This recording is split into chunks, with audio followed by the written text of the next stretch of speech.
D planından herkese selamlar. Bu bölümde Türkiye coğrafyasında yabani olarak yetişen dulavrat otu, kadın tuzluğu, öksürük otu ve şevketi bostan gibi bitki türlerini ve bu bitki türlerini arazide ayırt edebilmemizi sağlayan fiziksel özelliklerini, beslenme, sağlık ve birçok farklı alanda bu bitkileri nasıl kullanabileceğimizi ve kullanırken nelere dikkat etmemiz gerektiğinden bahsediyor olacağım. Başlamadan önce serinin gelecek videolarından ve diğer gelişmelerden haberdar olmak için abone olmayı ve bildirimleri açmayı unutmayın. Hazırsanız başlayalım. Dulavrat otu ülkemizde en çok Orta, Kuzey ve Doğu Anadolu bölgesinde bulunur. Ormanlarda, çalılıklar arasında, yangın yerlerinde, sık otlu alanlarda ve yol kenarlarında yetişir.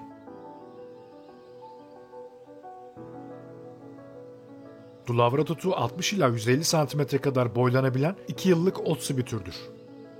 Kalp şeklinde olan alt yapraklar oldukça iri, sapta bulunan yapraklar ise daha küçüktür. Dulavrat otu Temmuz ve Ağustos aylarında çiçek açar. Çiçekler kırmızı ve menekşe renginde, çiçek demeti sapın tepesinde kalkanvari bir formda ve toplu olarak bulunur. Kök etli ve uzun formda, dış kabuğu kahverengi, iç kısmı ise beyaz renktedir.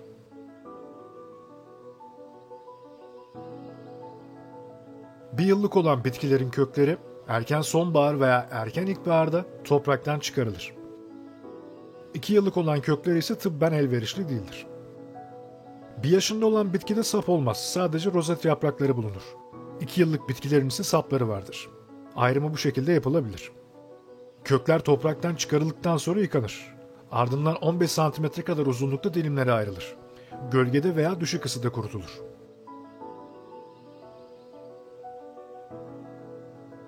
Hazımsızlık, karın ağrısı, kabız, gastrit ve ülser gibi sindirim sistemi rahatsızlıklarında, böbrek taşı, ödem, idrar yolu, mesane ve böbrek iltihabı gibi boşaltım sistemi rahatsızlıklarında semptomların hafifletilmesi ve iyileşme sürecinin hızlandırılması amacıyla düzenli olarak, yüksek ateş şikayetinde ise ateşi düşürmek amacıyla, her türlü ağrı şikayetinde ağrı kesici olarak, antiinflamatuar etkisiyle kas, kemik, eklem ve romatizma ağrılarında yangıyı azaltarak ağrıyı hafifletmek ve şişlikleri indirmek amacıyla düzenli olarak, yara, akne, sivilce, çıban, isilik, kurdeşen, egzama gibi deri iltihapları, yanık, mantar, böcek ısırık ve sokmaları gibi cilt sorunlarında iyileşme sürecini hızlandırmak, ağrıyı ve yangıyı hafifletmek amacıyla bitki şikayetler ortadan kalkana kadar düzenli şekilde dışarıdan uygulanır. Bitki tonik etkisi sayesinde vücuda dinçlik ve enerji verir. Ayrıca bağışıklık sistemini de güçlendirir. Düzenli bir şekilde kullanarak hastalıklarda iyileşme sürecini destekler. Yoğun efor ya da ağır bir hastalıktan çıktıktan sonra vücutta oluşan kırıklık ve halsizliği ortadan kaldırır ve kronik yorgunluk tedavisinde kullanılır.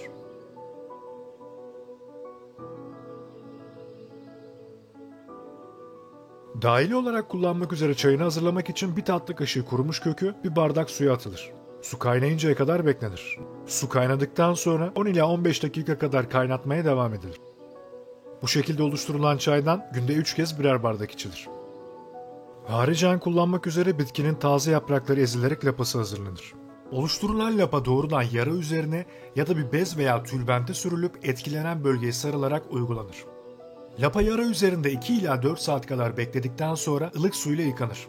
Duruma göre günde 2-3 kez ve yara iyileşene kadar her gün bu işleme devam edilir. Dulavrat otunun kökü gevrektir ve aynı anda hem tatlı hem de acıyı barındıran bir tada sahiptir. Genç olan kökler çiğ olarak tüketilebilirken olgun olanlar ise doğrudan pişirilerek ya da 1 saat kadar sıcak suda bekletilip acılığı alınarak tüketilebilir. Yaprakları sebze olarak tüketilebilir.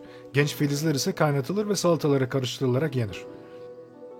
Körpe olan gövde kuşkonmaz gibi yenebilir. Tohumları ise filizlendirilip salatalara katılabilir.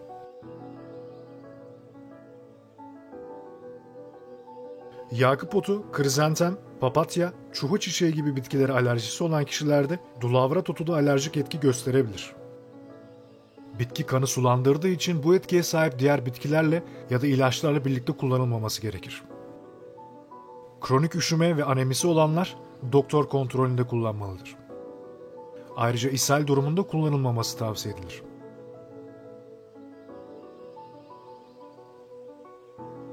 Kadın tuzluğu 900 ila 1500 metre yüksekliklerde, yoğunlukla Karadeniz bölgesinde, nadir olarak Türkiye'nin diğer bölgelerinde, taşlık yamaçlar ve ormanlık, çalılık alanlarda ve açıklıklarda, sıklıkla hendek işlerinde, kuru ve taşlık her yerde bulunur.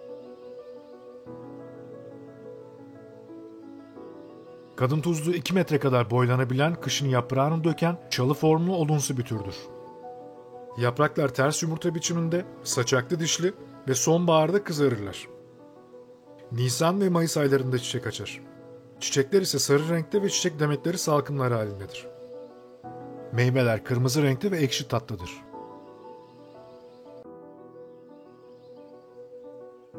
Kadın tuzluğunun tıbbi olarak gövde ve kök kabukları kullanılır.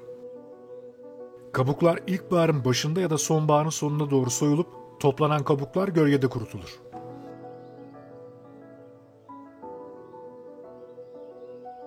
Nezle, sinüzit, soğuk algınlığı, öksürük, bronşit gibi solunum sistemi rahatsızlıklarında, hazımsızlık, karın ağrısı, kabız, bulantı ve kusma, bağırsak paraziti, bağırsak iltihabı gibi sindirim sistemi rahatsızlıklarında, böbrek taşı, ödem, idrar yolu, mesane ve böbrek iltihabı gibi boşaltım sistemi rahatsızlıklarında semptomların hafifletilmesi ve iyileşme sürecinin hızlandırılması amacıyla düzenli olarak, yüksek tansiyon şikayetinde tansiyonu düşürmek ve tansiyonun düzenlenmesi amacıyla, sakinleştirici özelliğinden dolayı sinirleri yatıştırmak için, yüksek ateş şikayetinde ise ateşi düşürmek amacıyla, kansızlık tedavisinde ve önleme amacıyla düzenli olarak, her türlü ağrı şikayetinde ağrı kesici olarak, antiinflamatuar etkisiyle kas, kemik, eklem ve romatizma ağrılarında yangıyı azaltarak ağrıyı hafifletmek ve şişlikleri indirmek amacıyla düzenli olarak, diş çürüğü, diş ağrısı, diş eti iltihabı, ağız içi yaralar, boğaz ağrısı ve boğaz iltihabı gibi şikayetlerde ağrıyı dindirmek ve iyileşme sürecini hızlandırmak için düzenli olarak çayı ile gargara yapılır.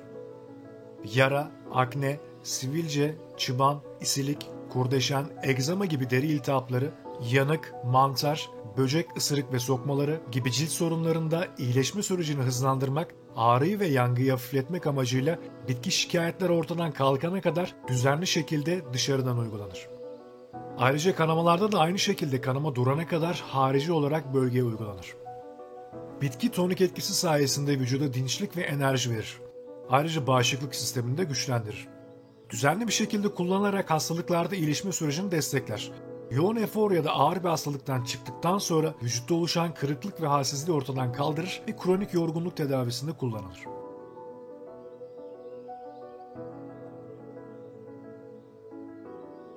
Kadın tuzluğu bünyesindeki ana etken madde olan berberin antiinflamatuar, antibiyotik ve antifungal etkiler gösterir. Dahilen kullanmak üzere çayını hazırlamak için ince kıyılmış kabuklardan bir çay kaşığı, eğer kök kabuğu kullanılacaksa bir çorba kaşığı, yarım litre suda 10 dakika kadar kaynatılır. Günde 4 defa yemeklerden önce birer çay bardağı içilir. Haricen kullanılmak üzere bitkinin çayı kompres olarak bölgeye uygulanabilir. Bunun için çay tarifinde yer alan malzeme miktarını 2 katına çıkartarak hazırlanan koyu çayın ağzı kapalı halde soğuması beklenir. Ardından bir gazlı bez ya da tülbent hazırlanan bu solüsyonla ıslatılıp sıkıldıktan sonra bölgeye pansuman olarak uygulanır. Pansuman etkilenen bölge iyileşene kadar gün aşırı olarak değiştirilip uygulanmaya devam edilir. Ağız ve boğaz şikayetlerinde gargara olarak kullanmak için çay tarifinde yer alan malzeme miktarını 2 katına çıkartarak hazırlanan koyu çayın ağzı kapalı halde soğuması beklenir. Ardından bu solüsyonla günde 2-3 kere her yemekten sonra ağız temizlenip 3-4 dakika boyunca gargara yapılır. Kadın tuzluğunun yaprakları ilk çıktığı zaman taze iken dalında yenilebilir. Yaprakları ayrıca tat vermesi için çorba ve bulgur pilavına konabilir. Meyveler kızardıktan sonra dalından yenir ya da toplanıp hoşaf, şurup veya reçel yapılarak tüketilebilir. Meyveleri C vitamini açısından oldukça zengindir.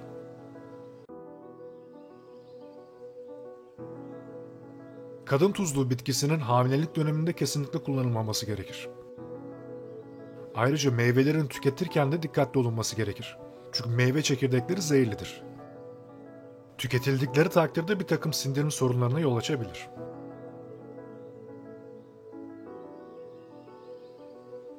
Öksürük otu 600 ila 3400 metre yükseklikler arasında ıslak alanlar, orman altları ve vadilerde gelişim gösterirler. Doğu Anadolu hariç ülkenin her yerinde görülebilir.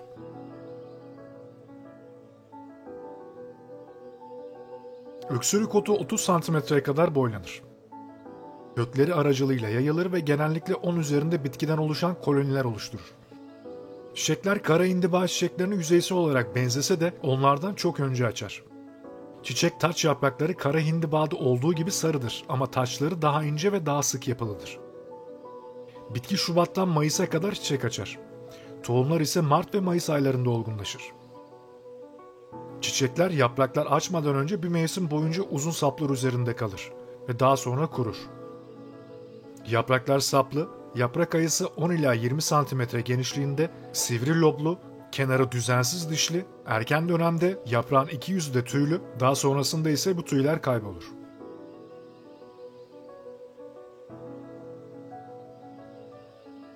Öksürük otunun tıbbi ve besin amacıyla yaprakları kullanılır. Haziran ve Temmuz aylarında toplanan yapraklar kıyılır ve gölgede kurutulur.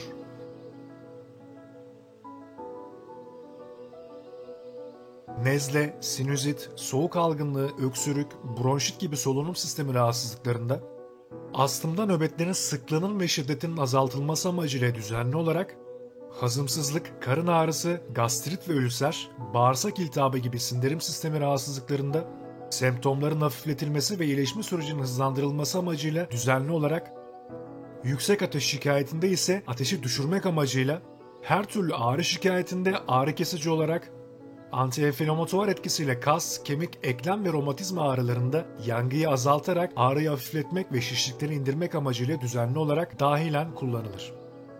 Yara, akne, sivilce, çıban, isilik, kurdeşen, egzama gibi deri iltihapları, yanık, mantar, böcek ısırık ve sokmaları gibi cilt sorunlarında iyileşme sürecini hızlandırmak, ağrıyı ve yangıyı hafifletmek amacıyla bitki şikayetler ortadan kalkana kadar düzenli şekilde dışarıdan uygulanır. Bitki tonik etkisi sayesinde vücuda dinçlik ve enerji verir. Ayrıca bağışıklık sistemini de güçlendirir.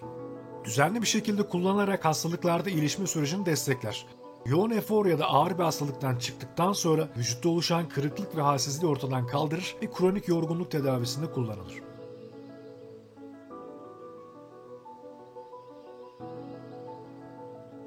Dahilen kullanmak üzere çayını hazırlamak için kuru yapraklardan bir tatlı kaşığı alınarak bir su bardağı kaynar suya eklenir. 5 dakika kadar demlenmeye bırakılır ve süzülüp günde 3 bardak içilir. Haricen kullanmak üzere taze yaprakları kaynatılıp ezilerek lapası hazırlanır. Oluşturulan lapa doğrudan yara üzerine ya da bir bez veya tülbente sürülüp etkilenen bölgeye sarılarak uygulanır. Lapa yara üzerinde 2 ila 4 saat kadar bekledikten sonra ılık suyla yıkanır. Duruma göre günde 2-3 kez ve yara iyileşene kadar her gün bu işleme devam edilir. Çiçek tomurcukları ve genç çiçekler çiğ ya da pişirilerek tüketilebilir. Tadı anasona benzer. Salatalara tat vermesi için konulabilir. Yaprakları kavrularak, kurutularak ya da kül haline getirilerek tuz ikamesi olarak kullanılabilir. Yapraklar acıdır. Kaynatıldığında ise acılığı gider. Her türlü salata çeşidinde ve çorbalarda kullanılabilir.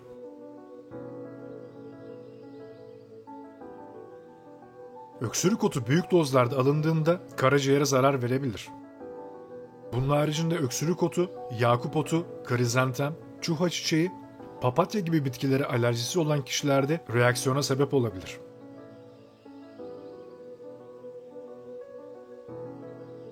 Şevketi Bostan, Marmara, Ege ve Akdeniz bölgelerinde, deniz kenarına yakın olan dağ ve tepelerde, seyrek çalılıklar arasında, sıcak bölgelerde, kuru otsu yerlerde, yol kenarları, tarla kenarı, bahçe ve kırlarda, kuru yamaçlarda yetişir.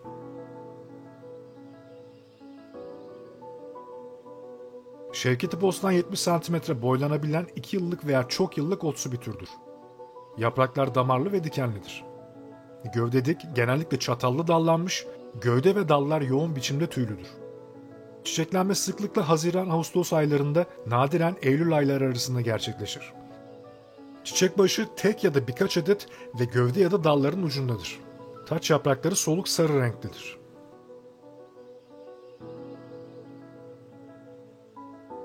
Bitkinin yaprak ve çiçekli sürgünleri bitkinin çiçekli olduğu yaz boyunca toplanır. Gölgede kurutulup parçalara bölünür. Tohumları da sonbaharda olgunlaştığında toplanır.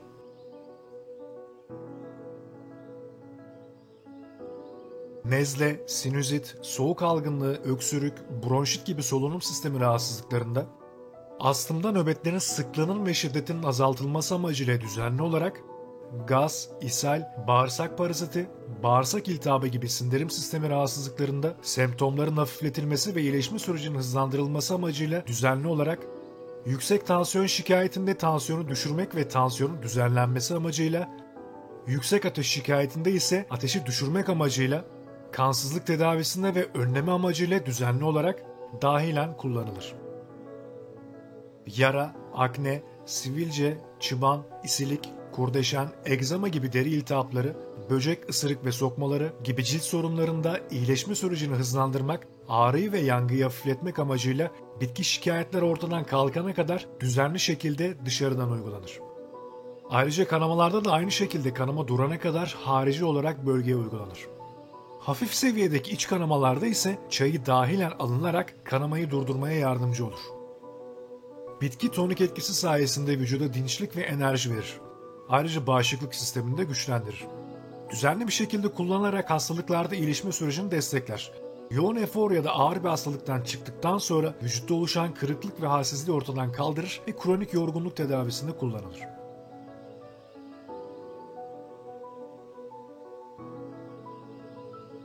Dahili olarak kullanmak üzere çayını hazırlamak için kuru çiçekli sürgün ve tohumlarından 1-2 tatlı kaşığı alınıp üzerine 1 bardak kaynar su döküldükten sonra 15 dakika kadar demlendirilir. Günde 3 kez birer bardak içilir. Şevketi Bostan ayrıca güçlü bir antialerjendir. Alerji kaynaklı rahatsızlıklarda kullanmak için 1 litre suya 2-3 tutam tohum atılarak bir gün bekletildikten sonra bir hafta boyunca her gün birer saat arayla birer çorba kaşığı içilerek kullanılabilir. Ayrıca kullanılmak üzere bitkinin çayı kompres olarak bölgeye uygulanabilir. Bunun için çay tarifinde yer alan malzeme miktarını 2 katına çıkartarak hazırlanan koyu çayın ağzı kapalı halde soğuması beklenir. Ardından bir gazlı bez ya da tülbent hazırlanan bu solüsyonda ıslatılıp sıkıldıktan sonra bölgeye pansuman olarak uygulanır. Pansuman etkilenen bölge iyileşene kadar gün aşırı olarak değiştirilip uygulanmaya devam edilir. Şevketi Bostan temizlenmesi zor bir bitkidir. Özel bir temizleme yöntemiyle temizlenir. Şevketi Bostan temizlenirken dikenli olduğundan mutlaka eldiven takılması gerekir. Havuca benzeyen kökler ve yapraklar dikenlerinden ayrılır. Ardından da kökler ve yapraklar birbirinden ayrılır. Topraklı bir bitki olduğu için bol sudan geçirilmeli ve toprak kalıntısının kalmadığından emin olunması gerekir. Köklerin üzerindeki kahverengi tabaka soyularak çıkartılırken ardından kök dikey olarak kesilerek içindeki sert olan tabaka da çıkarılır.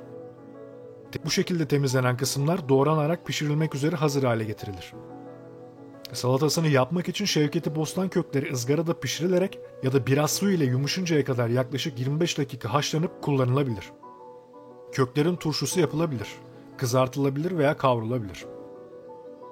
Sapları iyice soyulduktan sonra çiğ ya da pişirilerek tüketilebilir.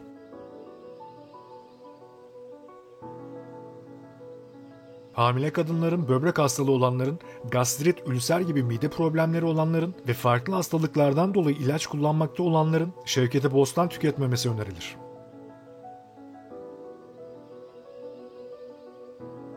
Şevketi Bostan'ın tohumlarından çıkarılan yağlar yemeklik, lamba yakıtı, cila ve benzeri şekillerde kullanılabilir.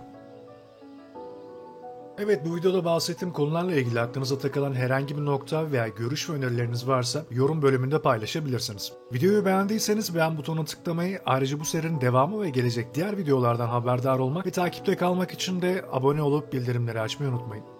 D planından şimdilik bu kadar. Gelecek videolarda tekrar görüşmek üzere. Şimdilik hoşça kalın.